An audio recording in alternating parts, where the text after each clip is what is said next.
Hey everybody, Tim Allard with Ontario Outdoors Magazine. Today I want to give you some tips on how you can maximize boat control when kayak fishing in the wind.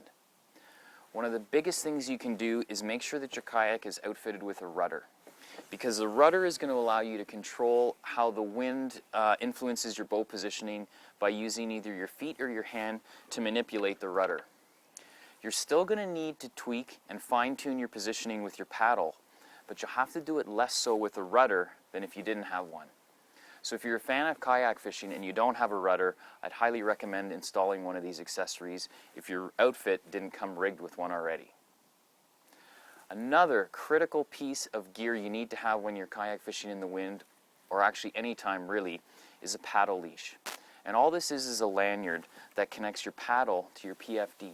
And it's going to ensure that if you ever drop your paddle in the water, say to net a fish, it's never going to drift out beyond your reach. So you'll always be attached to your paddle. And of course your paddle is your main propulsion in a kayak. So a paddle leash and a rudder are really important when it comes to controlling your kayak in the wind. But here are a few other things to consider as well. An anchor trolley is another good accessory for windy conditions. It's a section of looped rope that runs along the side of the kayak and is held in place by pulleys or clips, seen here by the red arrows.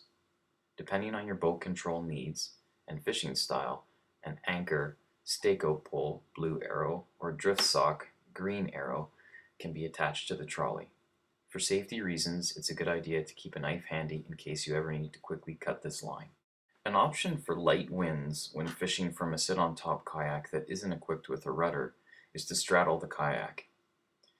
You can then use an egg beater type leg kick to help keep the kayak in position in light winds. This is a short-term option and works well while retrieving a lure, but once the bait is in, use the paddle to reposition the kayak as needed. This approach is best reserved for warm weather conditions. Another viable option when kayak fishing is to look for sheltered areas out of the wind, like bays and shorelines. This way you can focus on fishing and not worry about wrestling wind gusts. Plus, the stealth and low profile traits of a kayak work well to fool fish that are holding along shoreline areas. So there you go folks, a rundown of a few things that you can do to improve your boat control when kayak fishing in windy conditions. I'm Tim Allard from Ontario Outdoors Magazine. Thanks for watching my video and stay tuned for more tips.